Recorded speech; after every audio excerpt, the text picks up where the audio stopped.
go. All right. All right, man. Love it, love it, love it. You know the deal. MIC Podcast, man, episode 192, where everyone is a master of their own creation. We have another special guest in the building, man. This person is, or really has been doing their thing in the city for, multiple years, moving and shaking. He's the host of the Rian Out Loud podcast. He is an MC, a creative director, a writer as well, man. We got my man Rian-Louis in the building, man. What's going on? What's going on? Good to chop it up with you, brother. So excited. Absolutely, man. No, for sure. Me. And just like you said, really before we started recording, you're the one usually asking the questions, man. So so you got to tell me to shut up. Yeah. I'll ask you a question. Bro, it's all good. We're just gonna let the conversation flow. Have you ever been just interviewed before on a podcast? Or? Have. Okay, all right, yes, gotcha. So ain't your first time necessarily. No, okay, no. Okay, So. Word up, man. All right, well, hopefully we can just give people like a different perspective. Absolutely. They not have heard from you before, but you let me know that you were born in DC.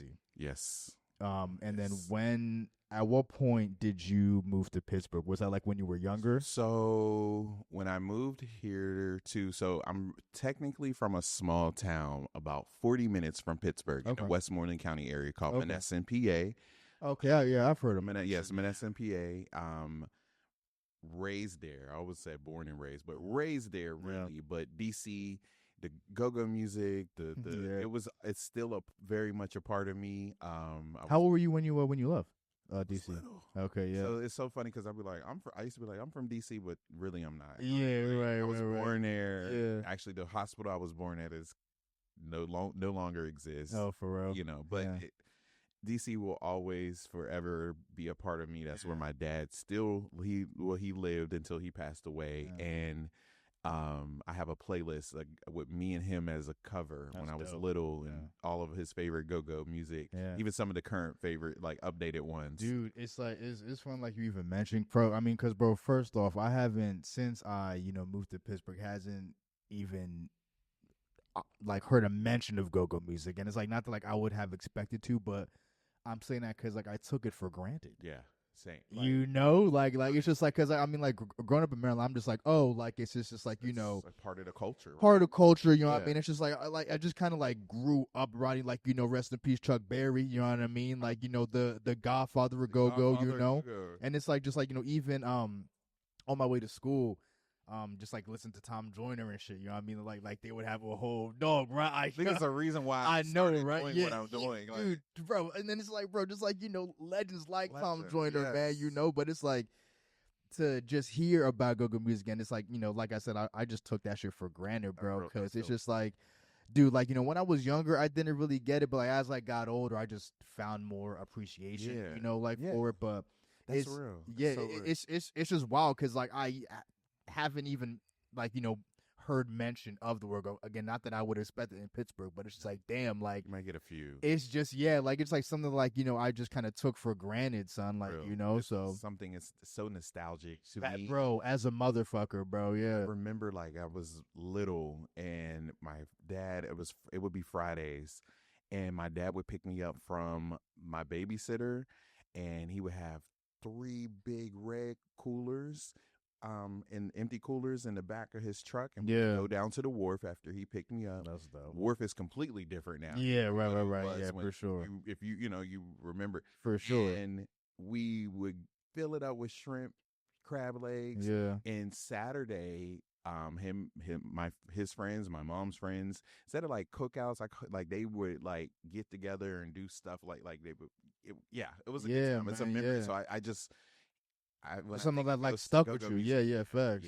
Yeah. Dope, man. Yeah. So you're made the jump from DC to Pittsburgh, pretty young, from what you can remember, you know what I mean? Because I know you're pretty young, but growing up in Menneson, how was that for you? Small town, but very I have to say my childhood growing up was I was blessed. Yeah. I had a very good childhood.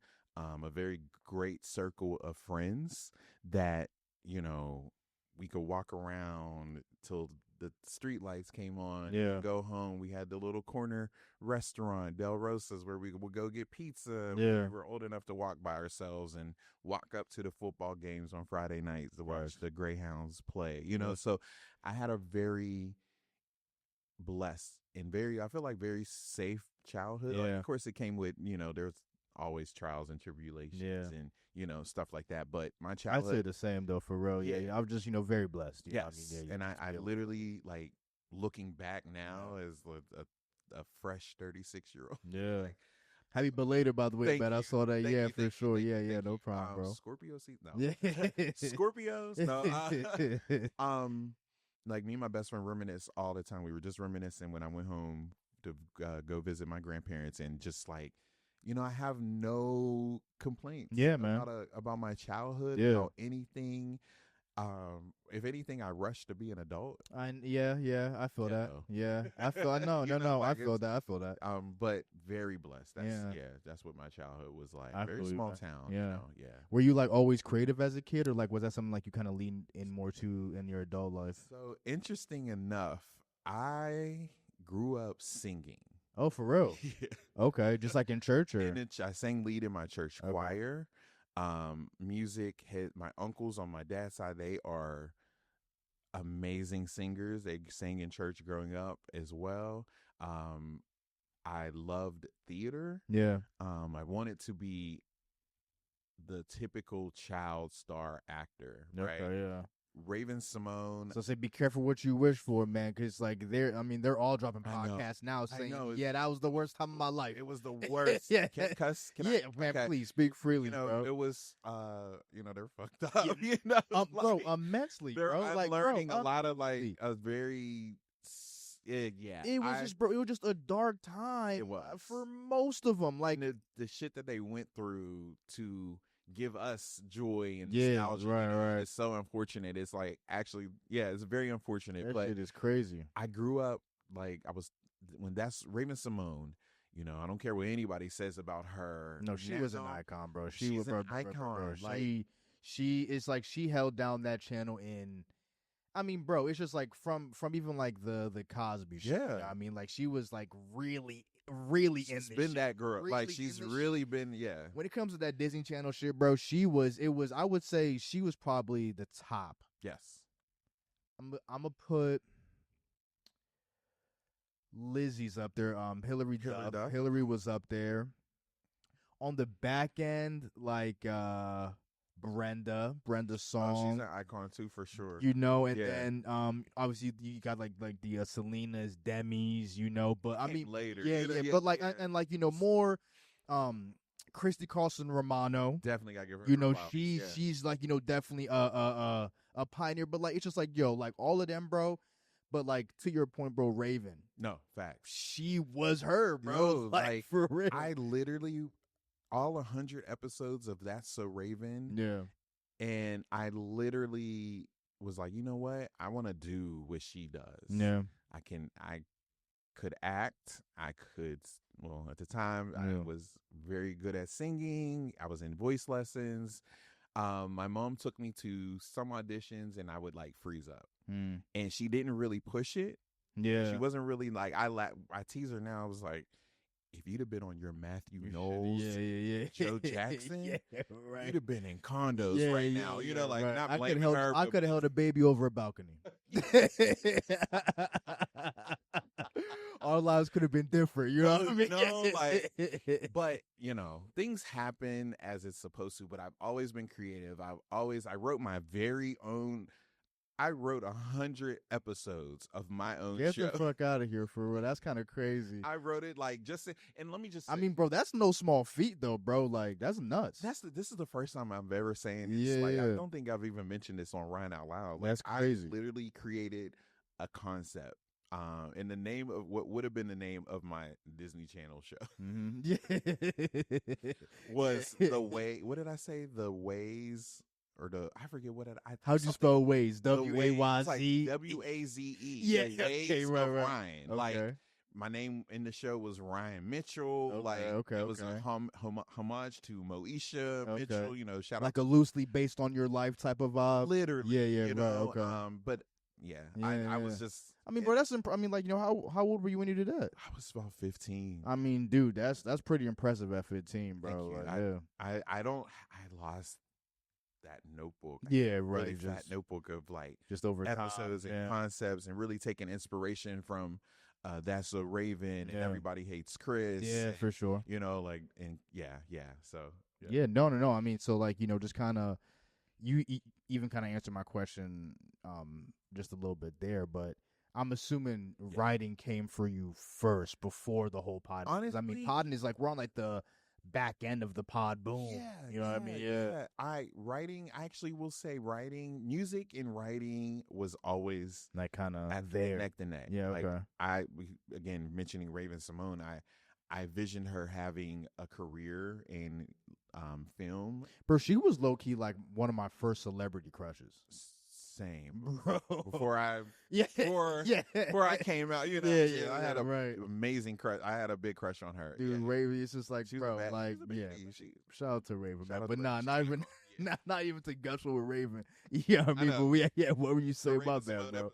I love you. It's crazy. No, but yeah, so writing has been neck to neck, and music as well. Yeah. So yeah, the creative side was always there. Yeah. What like got you into like, was it just like writing like by far as like you're singing, or like did you just write? I mean, like, you told me like, you wrote those 100 episodes. Like, was that kind of like your lane? Was it just music or music? Because I never actually, I did try to write my own songs. Okay. But it never, I was like, what am I trying to write? Yeah, fuck it. Yeah. I was a kid. I was a teenager. I feel like we all have the moment where we try to be an artist. In love. Like, I don't know. But try to make music. Yeah. Then, even up until like my 20s, I still, like, when my grandma would request, like, hey, can you come home and sing for me? Sing at church. I'm like, sure. I would always, anytime she asked, I did that. And that's kind of what it stuck to. Sometimes I look back and wish I would have honed in, maintained my gift, and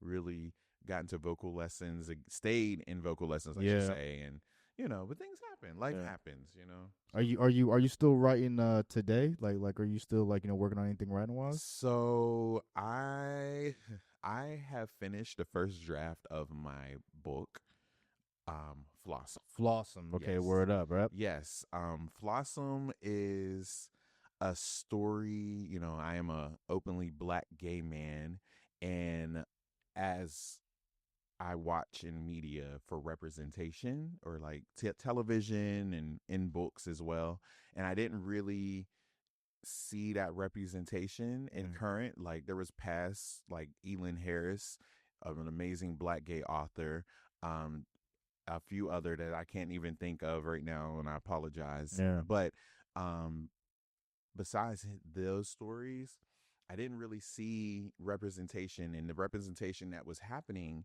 in like teen fiction was interracial pairings. And no shade, but I want to see a story, that reflects me and reflects of what I like. Yeah, naturally, right? Yeah, fair. So it came to me as it started out as a teen fiction novel. Awesome. The first iteration of it. I was starting out as a love story, not a love story. I'm trying to think, as a what's the word I'm trying to think of? Tribute to my younger self, right? Because I didn't come out until late 20s almost, and because of the fear at the time, right. It's a different time. Yeah, it was a different time in 2008 and 2007 and stuff like that. But which doesn't seem that long ago, but that's like, what is that? 07. I graduated high school. Is that 18 years ago, son? Yeah, I graduated high school 17 years ago. Christ, yeah. Dude. I mean, shit, for me, it's 11 for me. Okay. Yeah. It's like, shit, I just had a pain in my chest. Yeah, my knee started to hurt. I heard that. Woo! Damn. Anyone got any icy hot? Okay. Shit. Biofree, something. Tiger Balm. That works for my Yeah. Fun fact. That's a cure-all. You just slap that on an open everything wound. heals. Yeah, that shit'll close like Wolverine. No, facts. Healing factor. Okay. Word. Yeah. So Flossom started out as a love letter to my younger self, and then as I started like rewriting it, and I would read a lot of the books I have bought are teen fiction because that's what I was just trying to pull Yeah, inspiration yeah, from. Even facts. though like I was in my 20s, I'm like I'm not a teenager, so I Yeah, don't know right. what things are like now, you Mhm. know. So as it got my final draft, it comes out as my main character went from 18 to a 30-year-old. Okay. Carter Johnson. He is in New York, and he is a DJ, and he's an aspiring producer. Okay. Trying to navigate his 30s and being, trying to get that one break Mhm. until he gets a call from his 15-year-old sister Simone. Fun fact: Simone is named after Raven Okay. Simone. Okay. Word. All right. Makes sense. And a tragedy strikes the family. He has to move back home to Pittsburgh. Mm. So, moving back home to Pittsburgh, along with his best friend Stephanie, he's reconnecting with former Yeah. friends, Right. finding new things and trying to navigate. And, this book, Flossom, is a book of friendship, music, love, and family. Yeah. Word. So I'm very excited to. I'm actually going to take a little bit of time to court it and figure out what's next because the draft is done. I was about to say, man, like, I mean, like, that sounds dope, Thank bro. you. And like, how long have you been like putting that together? Like, how long has it like took you? Flossom has been in the works for like the last like 6 years. Yeah, man. And I'm Yeah. finally getting to a place where I'm like, okay, I've held on to it. I've changed the name so many times, but Flossom, I found it in research. It is in the Urban Dictionary. Flossom it means flawed, but yet still awesome. Yeah. Like you're flawed and you're still awesome. Right. And I feel like that title really embodied what Carter is. Yeah. He's like, I'm 30 years old and I'm in charge of my 15-year-old sister Yeah. uproot and move back home, a place he was trying to Kind of. stay away Yeah. from, Yeah. you know? Exactly. Yeah. So he's really figuring himself out, but as long as he got his friends and his family and Yeah. the foundation is music. Yeah. So yes, so I Flossom is coming soon. I said dates before. I'm working on that. Yeah. Learning not to say Just dates. working on getting Yeah, done. yeah. Yeah. So it Fact. will be coming soon. This book is a love letter to other black gay men who love other black gay men and love music and just I hope that they see themselves in Carter Johnson. Yeah. So, Right. yeah. I know. Like as all art does, man, it just kind of takes a little bit out of you, man. You know what I mean? And like to work on something for that long, bro. Like, just what was that process like for you? Like, had you done anything similar before? Or is this like the first time like you're kind of putting your energy into something like that? I had always started like I did short stories. Yeah, I don't right. know if anybody's familiar with Wattpad or Wattpad. I might say it wrong, but Yeah. I created like an anonymous account, and you can literally like create your own book covers, Oh shit. and you can literally put books like write your own nonfiction or fiction or whatever you want to write on there. There was a lot of fan fiction of different stories and stuff like that. And I created a series called Forever Young. Mm-hmm. That was about a group of black gay men that were navigating life and just their 30s and or 20s at the time, Yeah. and love, life, loss, all of the above. Mm-hmm. And it hit over like views, like they would round up the views, like Mhm. and like 45,000 people read that. Hey man, Like that made up it's not a small number. yeah. So I You was know? just like, I think this is something. And the more and more I started watching, the representation was becoming Like more prevalent. Yeah, right. plus representation was becoming mainstream. Yeah, right. And I'm like, okay, I mean, I know people love who they love, whether it's interracial or whatever. And I'm like, Yeah. I want to see something that represents me. Yeah, So fair. that's kind of where That me, came yeah, from. yeah, Yeah, word up, yeah, bro. yeah. So just like even kind of coming off that, that whole writing, like, again, as you mentioned, you're also a host and all that, bro. Like just even like within the scene of Pittsburgh, when did you start to get in the mix of like hosting different events and all that? Wow. Did that kind of go hand in hand with the pod? It started with the pod. I have to go way back to Naheen from True T, doing, if you depends on however you look, you know him. Yeah. He wears many hats. He's the executive director of True T, co-executive co-director. Naheem really introduced me to a lot of different people, a lot of amazing people that I am now, that I consider my friend. Yeah. Especially Naheem and Yeah. the whole True T family. They supported Rian Out Loud from the very beginning. Dope. And that's how it really started. My very first event that I ever hosted on a really high level.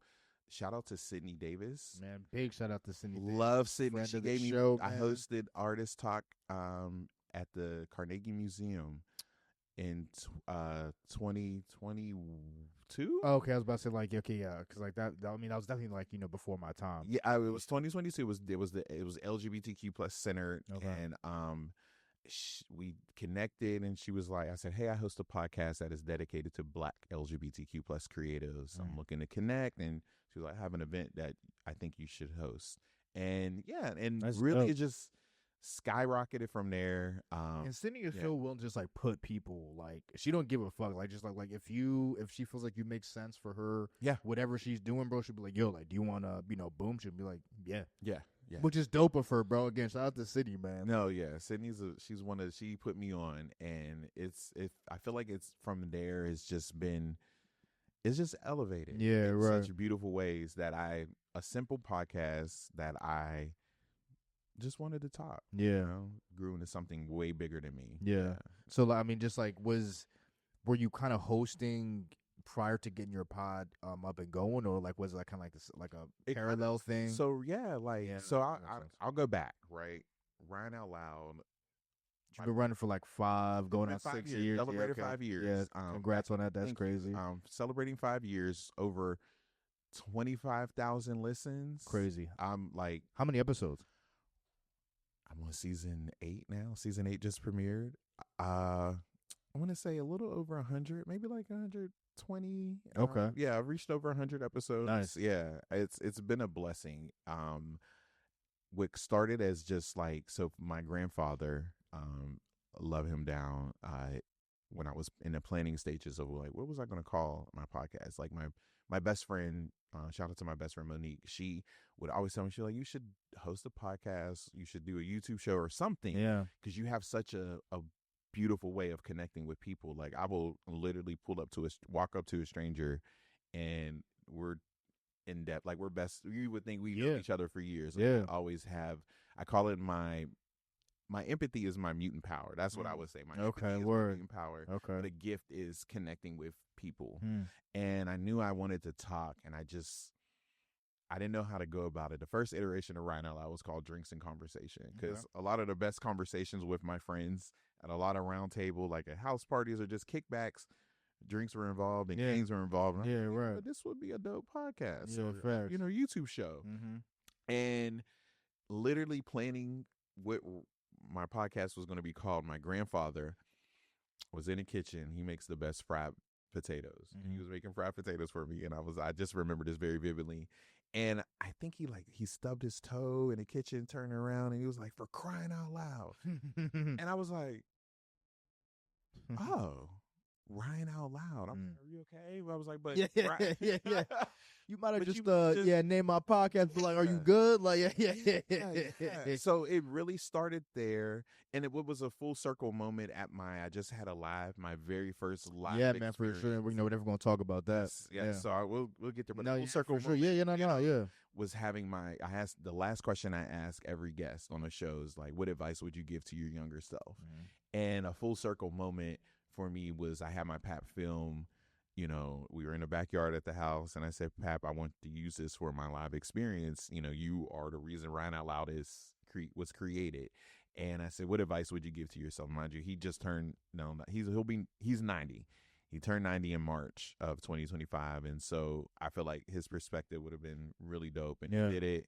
And there was I cried. Everybody cried that was at the event. You know, just a full circle moment. That's fire, dude. Yeah. I'm glad that you even got to experience that. Thank you. Yeah, for sure. Yeah. So like it just kind of like like the hosting and like it did. So hosting came there. after. You know, like if you listen to the first season of Rian Out Loud, it's very trial and error. I feel like every podcast is like because mind you, so I'm 36 now. So when Rian Out Loud started, I was a fresh like I just turned 30. Yeah, right. Facts. I was very sick, in and out of the hospital with a lot of stomach issues at the time, and I was like, the world shut down, COVID happened, of course. It was just like I had too much time to think. Yeah, right. Fuck, am I dying or what? Yeah, like I just my 30, all those revelations when you're turning it into a new decade. I was just like, what is happening? And it came to me, and in the mid of like my first season, browsing Twitter, a mutual of mine, Stevie Derrick, retweeted a amazing artist that was going down. The video was filmed in New York, and he was just like dancing and moving, and his name was Warren Dumas, the artist, and he is if Prince and Beyonce had a musical child. God damn, talented. Those are crazy. I know gene pools, artistic. I stand on that. Yeah.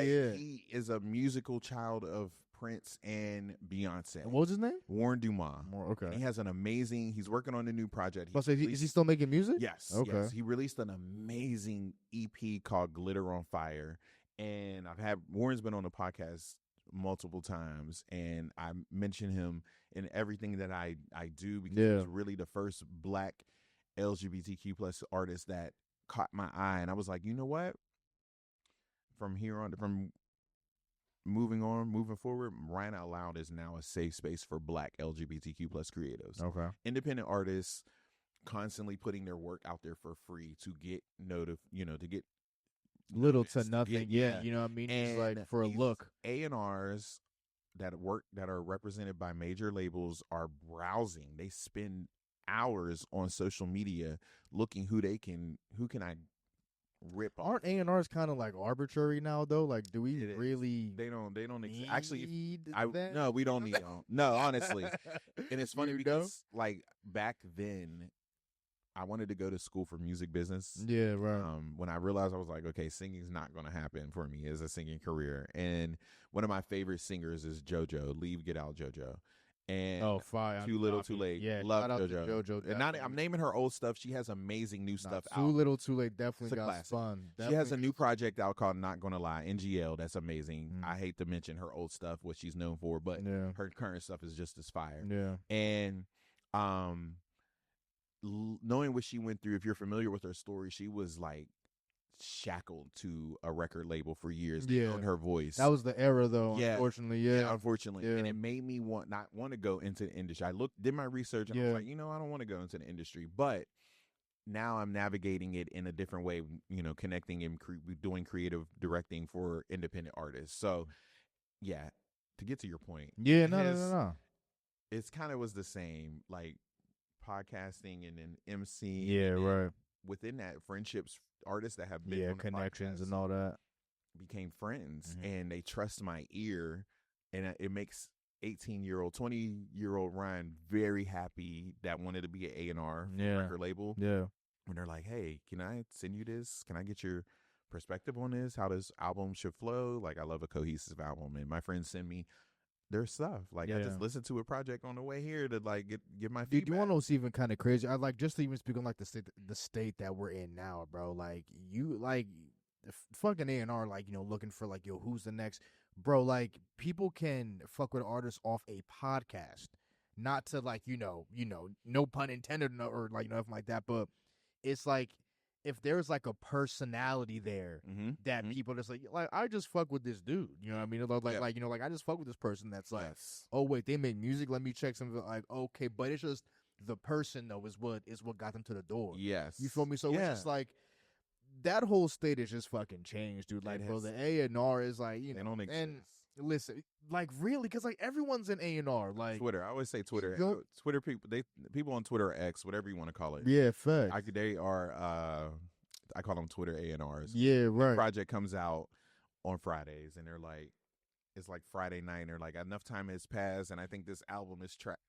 You gotta let the work. Yeah, I mean, See, you yeah, I gotta let the never project. fucking, yeah. You gotta let it Yeah, marinate. thankfully I'm not on Twitter, but it's just like you don't even fucking You give don't know what those you're talking about. any credence. You know what I mean? It's Yeah, just like they just yeah. want to be the first to say some shit. It's just like Always just for a hit tweet. yeah, nah, facts. But I mean, bro, like you just even kind of got into it there, just like as far as like the origin of like the name and everything like that. But Yes. like even prior to like you thinking that, like what made you want to get into like the podcast and space? Is this something like during COVID you thought Yeah, about? literally Yeah, doing like I said, my best. She was like, "You should talk. Like you have a gift to talk." yeah, I'm like, I don't know if that's a good thing or a bad thing. No, I'm like, yeah, I right. can talk for hours. Yeah.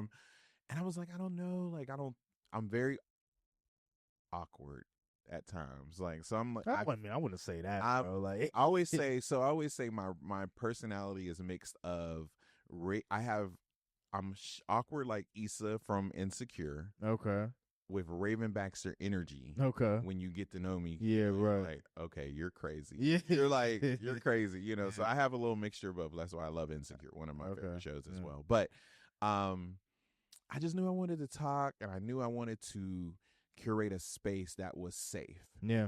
Um, at the time, did I know it was going to be a safe space for Black LGBTQ plus creatives? Yeah, no, yeah, right. I just knew I wanted to talk. I have a lot of amazing people in my life that have phenomenal stories, and I'm like, let's just Chop it up. chop it up, Yeah, fast, yeah. And just kind of get into it. Yeah. So I mean, like, you're going on 6 years in May, you just celebrating year 5. Like Mhm. as far as like just potting in general, is there anything that like, you've learned, over the course of 5 years? Consistency, Hell yeah, for sure. and I struggle with it Yeah. daily, Yeah. weekly, monthly, Yeah. every year. Yeah, right. As a one man show, like I So you do everything yourself as far as I it goes, do. literally everything? And I am what I've learned is that to be consistent and to continue, because sometimes I what I used to do is like a day after the episode drop, go look at the stats, who listened to Yeah, it. okay, yeah, right. Trying to step away from that. Yeah. Because Rian Out, who listens to Rian Out Loud is who is meant to to hear it. Yeah, right. So I had to get away from that, get out of my head of like posting is so, and I do it often, but it is Feels a little embarrassing. so embarrassing. Just And posting it's just shit. so awkward. I don't know. It's just like post it. Let me know. Yeah, Like yeah. scheduling, the best thing Instagram has done is scheduling a post. I post, yeah, for Going sure. about my day. I forget. Sometimes I'm like, let me check an email or DM or whatever, and I'm like, oh, I forgot. I feel like everyone, like, when you're starting something, like, just initially fights that, like, shit, all right, fuck it. Let me Absolutely. just post this shit, and, no one's going to look at it. You know what I mean? But Yeah. fuck it. You know what I mean? It's just Do it. Just put it out. Because, I mean, just like, I mean, just going back to music, bro, like, there's some shit like, I can't even really think of an example on my head, but like I'm just getting to the fact that like a song could blow up today that was dropped 5 years ago. Literally. It happens all the time. Or what you see now on TikTok is like, a DJ from New York mixed did a bounce music version of Total's Kissing You, and it went viral, and now Megan Thee Stallion used it for her to sing her new single Lover Girl. Like, you feel me? Things are always coming back. But it wouldn't have been possible if it wasn't out. Yeah. You just got to put this shit out. Put it out. You know what I mean? So which is Do it. like, bro, one of those episodes just like on like the backlog, and someone could be like, oh, or just like it could just blow up, like one of your past. You never know. Just post it. Yeah, as you much just as gotta I will get it tell out there. people, like I have a lot of creative friends or a lot of amazing friends that are hiding that the fact they are fucking talented. Yeah. I'm like, just post it. I feel like just the city is doing that. to talk about it. Yeah, like right. it. And I struggle with that daily. Yeah, but just right. post it. Like Yeah, I'm facts. literally getting out of my own way, getting out of my head, and just post the shit. Yeah, facts. Just even so when you were initially setting everything up, I mean, because like you just said, like you do everything yourself, bro. Like how was it just YouTube University for you? How did you like get set up? So how I started was with it was called Anchor at first. Okay. I still use it now, and has now evolved into creators for Spotify. Now they own it, and it's in they collaborate with Riverside River. I can't remember what the Yeah. name is. I use it so much you would think I know it. Where it allows you to, record the episode and you can put it in where you can edit, put your music intro in, and you could enter music, the artist, their music in, and it's very simple for me, and it's been a very useful tool that without it I probably would have like learned eventually like how to do it manually, do it myself. But um Spotify, creators for Spotify has been a gift in disguise, angel in disguise for platforms like Rian Out Loud. What did it like let you like just So do? literally what I did, and I tell people when they ask me, people ask me all the time like, hey, I want to start a podcast, and I'm like, do it. And there's tools that you can utilize that will literally do it for you, because I'm like, well, I don't know how I would get it on Apple Podcasts or Spotify or Google Podcasts. And I say, well, listen, this is why you need to go in. What I learned is I announced my podcast, and literally like 3 days later dropped the first like a week later dropped the first episode. But what I should have did on the back end was release a trailer, let it, or just like stock up episodes. Yeah, right. Stock, because it would take a while. Like I think Spotify was connecting it to Spotify was instant. Google was easy. The longest is like Apple Podcasts. So I remember when I was like, hey, Apple isn't really like that artist friendly, bro. A lot of my if you listen to podcasts like Apple Music wants to, they got hands. They want to fight. Yeah, you gotta struggle a little bit. Yeah, and so I always tell people now moving forward, noting like if you want to like do a trailer, let it marinate for like a week so that it, all the distributions, connects, and you can just start releasing. It makes it's so easy for me. That's what I use. That's the main between that. A lot of like my interviews are virtual. Yeah. With black LGBTQ artists like all over. So I use StreamYard. Okay. And video. For like the interviews? Yes, for interviews, yes. But editing right now is just like it is within the platform of Anchor or Spotify for creatives, or creator for Spotify. Do you drop visuals as well, or like do you just do audio? Me and visuals, because like I said, it takes me into my awkward. I'm like, I don't know, and people are like, you don't watch stuff, or I hate listening to myself. Me too, yeah, I don't hate listening to my voice. I'm with you on that. I don't like hate listening to my voice. I just started to, and I had a coworker years ago when I met her when I was working at PNC, and she was like, "Oh, you have a podcast? Send her my information." And she would always weekly, she would like, "I love this episode. You need to go, this." So she would give me pointers, and I'm like, "Thank you," because I don't like listening to my voice. One time I listened to it, I released an episode and didn't even listen to it. Like, that's horrible. Actually, don't ever listen to don't do what I'm about to say. Always listen back to your episodes. And I dropped it, and she was like, the sound is like off. I was like, damn. So I deleted, took it off, stripped it up, wiped it, went back and recorded it, and released it again. Yeah. Always listen to yourself. It matters. But now I am working up the courage to start dropping visuals. Okay. Whether it's just little clips. Yeah. I have a lot of things coming to YouTube in the next couple months. So yes, visuals are coming with this later season of Rian Out Loud. And I have some new projects that I can't say yet that will be visually focused. So it'll cause me to really get out of my awkward phases and just be my true authentic self. Yeah, enough. I mean, I get it, bro. Bro, listen, I've had times where I forgot to press record on the fucking, you know what I mean? Just like, shit like that. It's just like, motherfucker. Like, just thankfully that was earlier in the game. You know what I mean? But it's just like, you learn. Yeah. That's a rough one. I think that's one of the roughest ones. It's just like, yo, forgot to press record. It's like, and you fucker, shit, dude. And it's just like, damn, like a small part of like the anxiety in you was like, can we just redo the entire? Like, can we just have the exact same conversation? Like no. Do you remember the conversation? Man, of course you can't fucking no, hell no, man. Like it's just way too organic to fucking. Replicate, but I had to record an episode with the guest over. For real? Yes. Was it weird? Like was it a little awkward? Actually, I think the second one was better. Really? Yeah, it was one of those moments. He was an actor on one of my favorite web series, For the Boys, And I remember when we recorded it, I was trapped in my room because I had COVID, and we recorded it, and I went to go listen to it, and I just heard this noise, and I was like, and I'm not the best at editing. Yeah, yeah. So I was like, I don't know how to like take this out. Yeah, I don't have right, nobody right. to send it to. I do Yeah. everything myself. So I reached out to him, was like, can we like re-record? And he was like, anything, let's do it. And that was even better. I had Well, the that's same dope that he was questions. Like I down, did have yeah. the same questions, but the answer and the vibe and the flow was very different and Yeah. very more.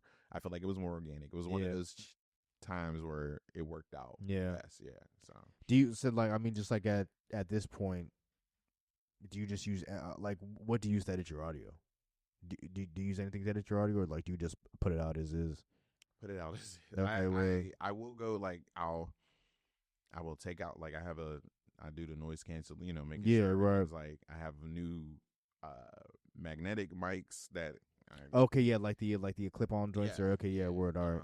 I always do a testing. Always do a testing for podcast 101. Do a testing. Testing 1, 2, 3. Fact. Record like 30 seconds. Yeah, right, yeah. And then be like, let's listen back. Yeah. And then we can jump into that. Just make sure shit is good to go, later, man. Yeah, so you right. don't know what's gonna happen on the other end. But yeah, I'm getting better. Yeah.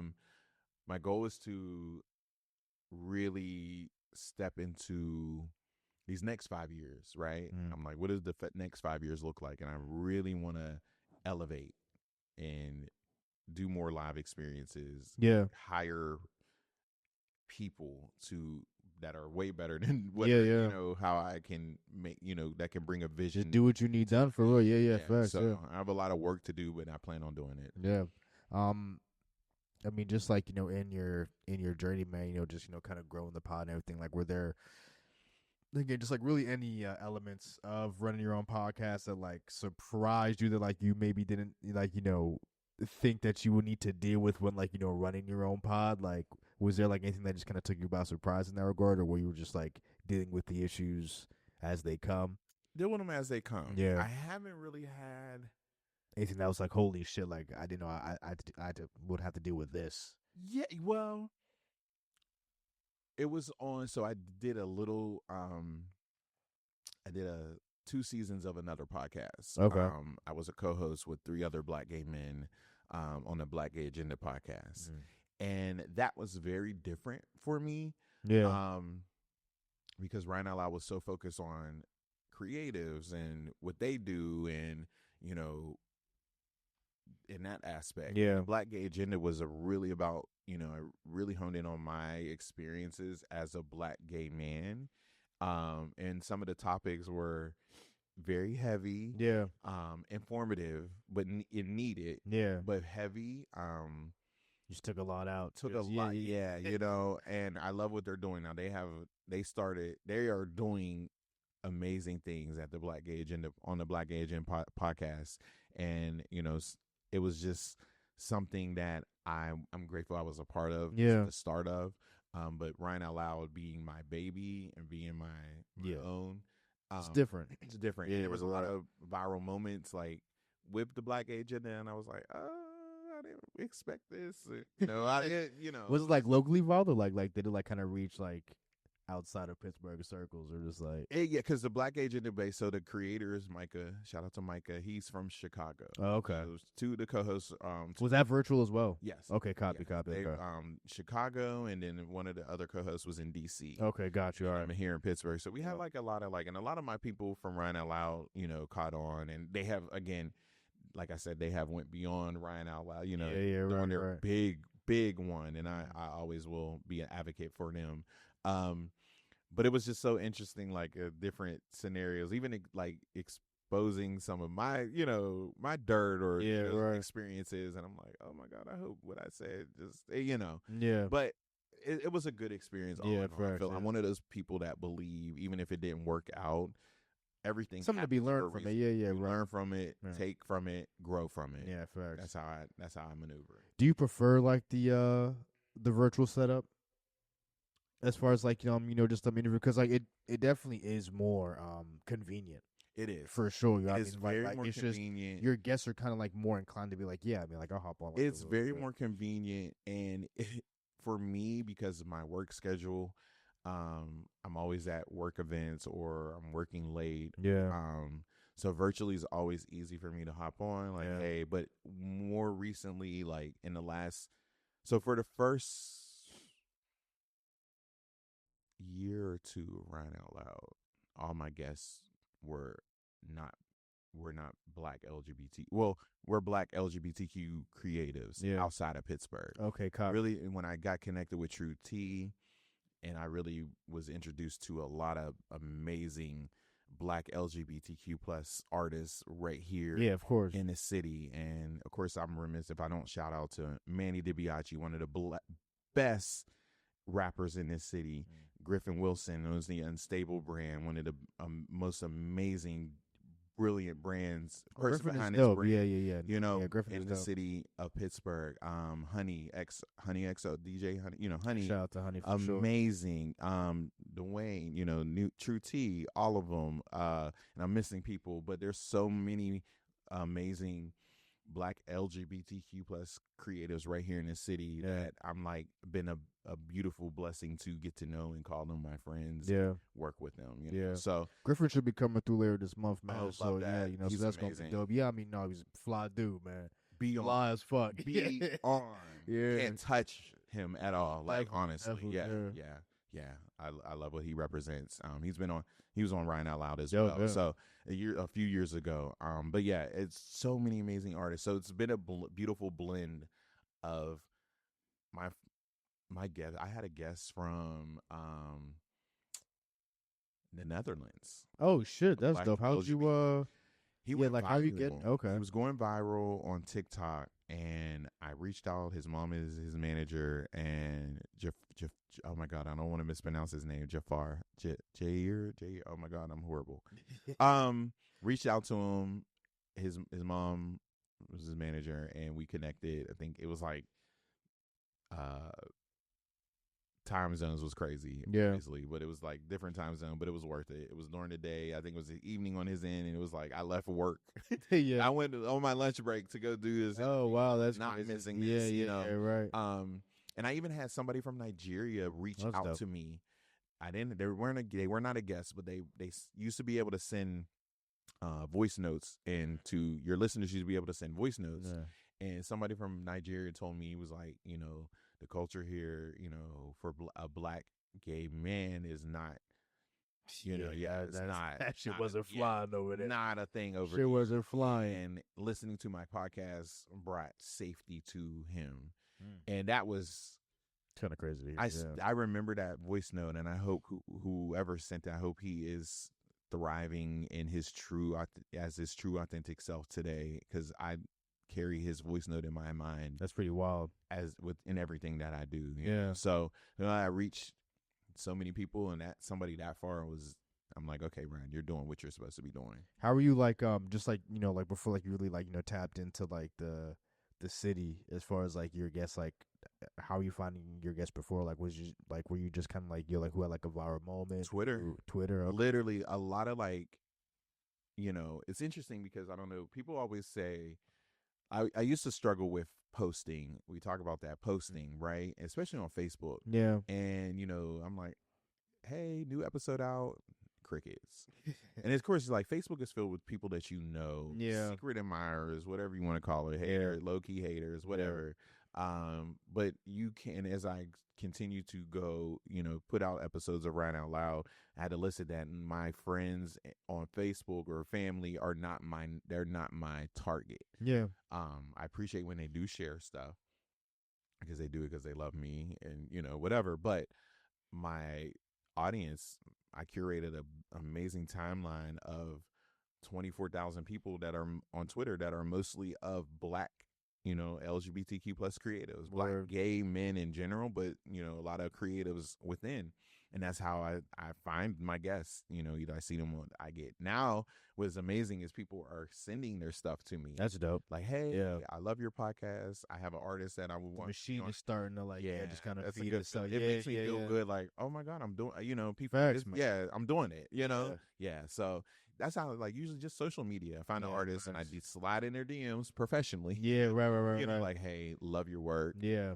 can we connect? And Yeah. sometimes they're like, oh my God, I've been waiting for this. And I'm like, you've been waiting to get on my show? Yeah. Like, it blows my mind. That's So dope, man. yeah, that's usually how I find my guests. Yeah, okay, word. Yeah, no, and then like I'm assuming just like as far as like people from Pittsburgh, you're just like kind of like you're in the mix yourself. So like I'm sure like you're bumping into people, like, yo, you know, if you got time, pop.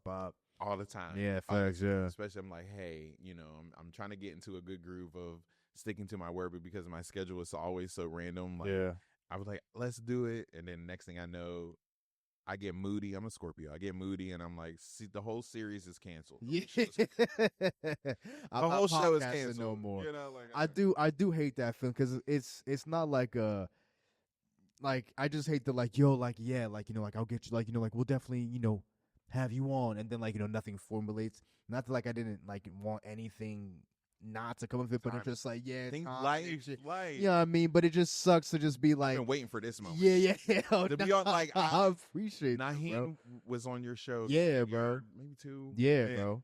He was like, I mentioned you, and I was like, oh, I'm Yeah. gonna follow him, and I'm, you know, and I like I said, timing is everything. Fucking we everything. connected a few months ago. I was about to say at fucking the museum lab. Yeah. Facts. Hosting it, wanted a host for that event. Yeah. And that's when we connected. We chopped it up. Yeah. Yeah, and when you reached out, I was like, absolutely, bro. You know, Fuck like, yeah, man. I would thank you. Just, I mean, no, bro. Just like you know, again, like you know, like we were just even talking about, man. There's just so many people in the city, fucking just doing their thing, bro. You know what I mean? It's like you know, this is the platform to talk your shit, man. Listen, like, you know, and it's funny you say that because you know, people. You know, I was a part of an article, on through the Pittsburgh Courier earlier this year that went crazy viral with a lot of discourse. You know, a lot of it brought up a lot of conversation. About why Pittsburgh is, I think it ranked number 70. It ranked very low for Black professionals. And aside from what I do as a creative, I'm very active in the nonprofit sector as well. I work as an outreach and communications coordinator for emcee Pittsburgh. We are a nonprofit dedicated to youth impacted by parental familiar incarceration. So we provide school-based one-on-one mentoring, community-based mentoring, and programming for the youth and communities as well. That's incredible. Thank you, and I love. Shout out to my executive director, Miss Anna Hollis-Kander. We're you know doing amazing work, heading in a very great direction, and you know it caused a lot of conversation about why you know. The article caused a lot of conversation about why are Pittsburgh black, you know, why are black professionals leaving the city of Pittsburgh, and you know a lot of this conversation like, oh, there's nothing for us to do here. The scene sucks. This and that. And as much as like I do want to expand and branch out and experience life outside of Pittsburgh, I'm not going anywhere. Because I feel there is a scene here. There 100%. Are creatives like you, myself, like Manny, Griffin, you know, doing their big ones, black, gay, whatever, however, just black professionals in general, and Ari, you know, Ari Cole, you know, with their, you know, bro, so many. Big shout out to Ari, man, for sure. You know, people don't know that there is. I collaborate a lot with TLC Libations. TLC Libations is the only black woman-owned distillery in PA. I won't even lie, son. I was at an event with her version of the Cutwaters. River Water. Yeah. Fire. The River Waters. You're on the river. Had me word. Yeah. The lazy river, son. I was facts. on, bro. Shout out to Erica. Those shits. And I was at like a networking joint too. So I had to chill. I'm like, I started sipping it and like, you know, cause like, I taste the tequila a little bit. I think there was like tequila and like, you know, just like whatever flavor the drink was. It was like a little tequila mixer. Son, I'm like a quarter of the way through. I'm like, all right. You know what I mean? And like, I'm looking at the panel. I get about maybe another quarter of like, if that, of the way through. I'm like the panel's now sideways a little bit. I'm like, oh shit. Yeah. No, shout out to Erica. We call her a scientist. Son. Genius. It was one of those like you start looking at the can, like, yo, what exactly am I indulging in right now? We collaborate a lot. I have a drink that is inspired by my podcast. Oh, it's called the Rimosa because I love mimosas. Yeah. And so we created the Rimosa, and it, you know, she's just a genius. And I am actually going to plug an event. Yeah. We have a ugly sweater Christmas Ugly Sweater karaoke party happening December 13th. Okay. I think that's a Saturday in my mind. I could be, my dates are always mixed up. Happening at TLC Libations. Information hopefully will be out by the time whenever this episode comes out. But we do it. We're trying to. She allows me to curate events at her space that are bringing new audiences in, new people in, and awareness. But more people should know about TLC Libations. Speaking of, man, I mean, you're coming off a live event a few weeks ago, man. And like, was this your first live pod? It was my first. Yeah. Rian Out Loud, the live experience. I get filled with emotion thinking about it because it was such a beautiful. It was just such a beautiful experience. A lot of people in the room were friends, families, colleagues. A lot of people I collaborated with on different events, and people have seen me host many events for other organizations and stuff, but this was a chance for people to see me in my element and in my safe space, and it was beautiful. I had CC Calhoun on the show. I was about to say, shout out to CC. Shout out to CC. Miracle Jones from One Hood Power and Manny DiBiase they were my guests for this very first live experience, and Lauren of Bad Bitch Drifting she had a very special pop up. Oh, son, I low key bumped into her, bro. You need Lauren on. It was a while ago, but where I live at in Southside, like they had like these like pop up joints. Yes. Like have you ever been in one of those? Yeah. Bro, just it's like one of like those like pop up thrift fucking just like markets pretty much. Yep. And like I bumped into her and just like I was just like at her booth just like checking shit out. I got one of my favorite shirts from her booth, low key. She wanted a dope. Yeah, low key. Like, she's she's super dope, man. Shout out to her. She's been on Rian Out Loud as well. Okay, word. And, she did a pop up at the event as well, and it was just such a moment.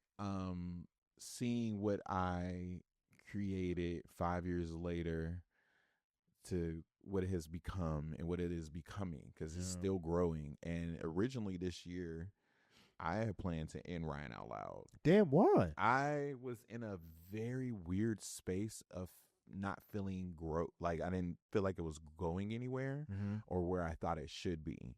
And as I started, was releasing episodes, doing episodes, and a lot of encouragement from friends, and colleagues are like, "What are we gonna do? Don't do that." Yeah. Like, especially like my close the people that have been on the show, like they're like, Ryan, what are we going to do without Rian Out Loud? And I'm like, y'all don't be fine. There are other platforms coming up that are doing their big ones because they have the resources, and I'm doing things on my own, so it become a little like kind of like strenuous on. Yeah. No, I mean, makes sense. Yeah. So just trying to, but originally it was my last season, and doing the live experience, planning it and doing it, it just really reminded me of my purpose. Yeah. And I said it so many times at the event that this is bigger than me. And when I read the article, shout out to Chi, Style by Chi. She's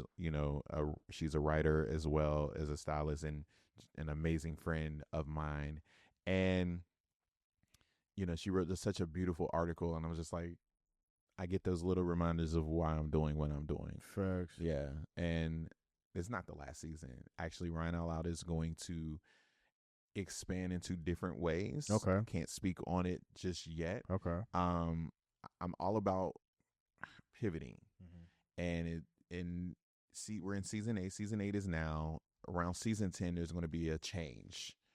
That I'm going to head into a new direction with Rian Out Loud. Facts. And things, if you follow me on at Rian Out Loud podcast, you'll see things are starting to come into full form of what it's supposed to. Well, I'm glad you stuck with it, bro, because to like stop, like, and eventually you would have, figured, something out of, like, if you really did choose to stop, you know what I mean? But it's just like, not to be cliche, but you're like right when you feel like that is probably when something happens is gonna, you know what I mean? Yeah. But like I'm glad just even like that live experience, you know what I mean? Just what like was it filled my heart with. How did that come together?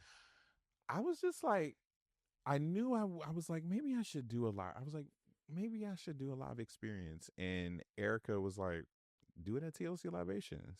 And I was like, okay. And we did the setup. If you've seen the pictures or you follow, we had it looked like a live, like a Tonight Show. Yeah, right. One of my vibe, friends, yeah. I'll never forget, Maya University. Maya has been on Rian Out Loud as well. She's an amazing DJ, top tier artist as well. And I got a text message from Maya Mitch, like when I was looking, because I had my notes on my iPad. Yeah.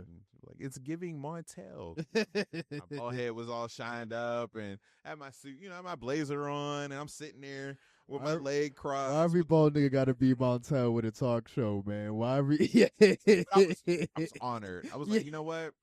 I used to watch Montel growing up, so it gave me some inspiration to like how to do set. I want to do some live episodes. Yeah. In that similar setup. Fact. So yeah, a lot of visuals are coming, a lot of little tidbits, a lot of little random. I'm even going to do a little spinoff that is going to be for just creatives in general, in the city, but all over is another all over type podcast. So a lot of things, fuel my inspiration from that live experience. And it was just planning. I had it planned. I was like, oh, why not tie it around my birthday? And then it just made sense. And I was like, I'm like, yeah, I learned a lot because I planned it all on my own. Okay. Probably next time what I will do is, bring in an event planner. I was going to say, man, I mean, like you have like a little habit of just taking it all. Dude, I guess like, so now when like my title is like event curator, creative director, yeah, right. MC, podcaster, writer, like, so curating events are fun for me now. So it's learning, but I'm also like, did you just kind of like start setting it up and like you just kind of got to a point where it's like, I mean, I could use some help, but I'm kind of just in this far at this point, so let me just fucking see it through, or I'm very much my friends would be like, you need help, ask. Yeah, right. It's hard for me to ask for help, but I have support. Not like I don't have any support. I have a couple friends that I bounce ideas off of, and they give me their honest feedback and stuff like that. So yeah, I'm learning, and I want to curate a team. Thing is, I want to pay them. It's hard. It's hard. So I'm working on that. Thankfully, a lot of people that trust me and know that I'm gonna make sure I'm gonna put everybody on. Yeah, that's my goal. I'm gonna put everybody that I'm associated with on. Yeah, so we all gonna get paid. 100%. I mean, no, bro. I mean, I'm glad that the live experience, man, worked out for you, bro. Like, shout out to TLC Live. Feel like a good time, man. Yeah, it was great. It was a great time. Another one's happening. Facts. Yeah. In the spring, I'll say spring. Another one will be happening. 100%. Well, Ryan, I just want to say, man, first off, thank you so much for coming through, man. It was a pleasure, chopping it up. This is just the point of the pod, man, where like last words, you want to plug anything, man, feel free. This is your space where they can find all your pages, events, whatever you're promoting. But thank you for coming through, man. We appreciate you for having me. Absolutely, man. Thank you. I love what you're doing. I appreciate what you are bringing to the Black creative scene in general, but especially for Black creatives here in the city of Pittsburgh. No, man, I appreciate you, bro. Yeah, for sure. Can't wait till you do your live event. yeah. Hello, speaking into existence. Yeah, facts, man. For sure, man. One day, for sure. But you can find me some personal rated Ryan, rated RIAN, and then you can find me the Rian Out Loud podcast at Rian Out Loud podcast, RIAN Out Loud podcast. All over, you'll find me. Hit me up. I am a people lover. I am always willing to collaborate if timing allows. Yes. So find me, follow me. Upcoming events. The Ugly Sweater karaoke party in December 13th, and that's a collaboration with the Yams podcast, because they also have a drink collaboration with TLC Libation. So sign up. The information will be out soon, or it might be out. I don't know when this episode airs, but it might be out by then. So scan the QR code, follow the link, sign up, come have a good time. Yeah, for sure, man. Yes, man. Listen, man. MIC Podcast, episode 192. Everyone is a master of their own creation, man. Rian Out Loud, wherever you get your podcast. Rian-Louis in the building. Yeah. And we're out, bro. Peace.